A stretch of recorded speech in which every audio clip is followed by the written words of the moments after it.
Bom dia, oitavos anos! Vamos para mais uma aula de matemática? Hoje nós iremos ver como calcular a fração geratriz da dízima periódica composta. Observe esse exemplo que está aí. Esse exemplo, logo após a vírgula, ele possui um número que não pertence ao período. No caso, é o número 9. Então, vamos aprender como encontrar a fração geratriz da nossa dízima periódica composta. Como vocês podem observar nesse primeiro exemplo, logo após a vírgula, nós temos o número 2, que não pertence ao período. Então, nós vamos escrever essa dízima periódica composta numa forma abreviada da seguinte maneira: 0,2, 5 e o traço em cima do 5, para indicar que ele é o período da nossa dízima. Observem que a nossa fração vai ficar dessa seguinte maneira. Nós colocamos lá o número 25, que é o número que está ali sem a parte inteira, que no caso ali é 0, que nós não precisamos colocar, menos o 2, menos a parte não periódica. Como que fica o denominador? Nós vimos na aula passada que cada termo do período equivale a um 9. Como nós temos ali somente o número 5, nós teremos apenas um 9. E logo após a vírgula, nós temos um número que não pertence à parte periódica. Cada número depois da vírgula que não pertence à parte periódica, nós iremos colocar um 0.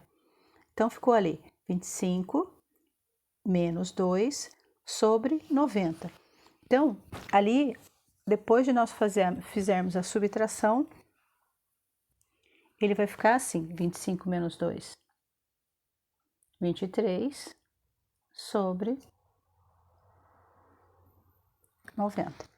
Essa é a fração geratriz da dízima periódica 0,2555.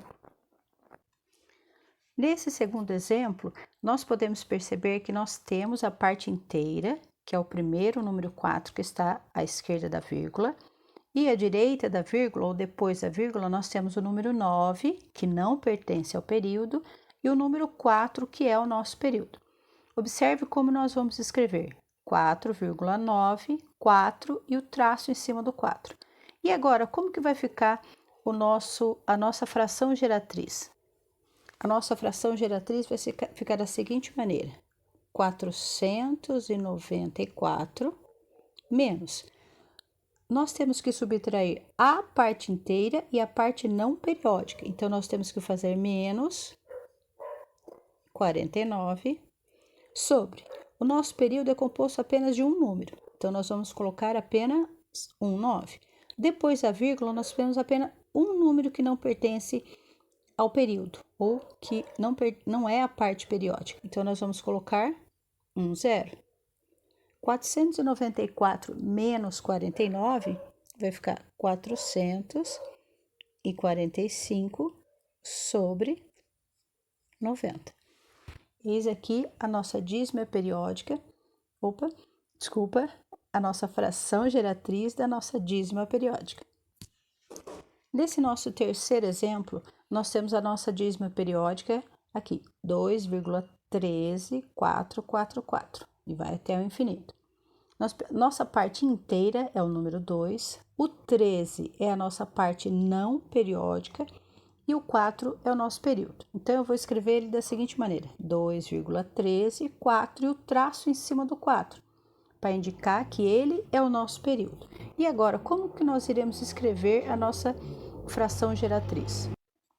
Então, a nossa dízima periódica ela vai ficar assim: 2,134 menos.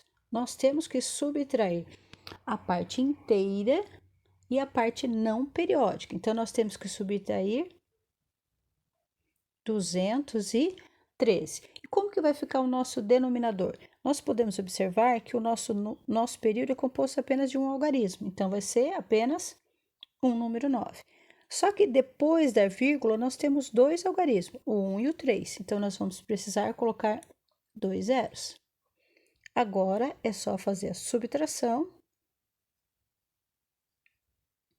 2.134 menos 213, 1.921. extrair a nossa fração geratriz da nossa dízima periódica. Qualquer dúvida, mande uma mensagem que eu ficarei muito feliz em poder ajudá-lo. Até mais!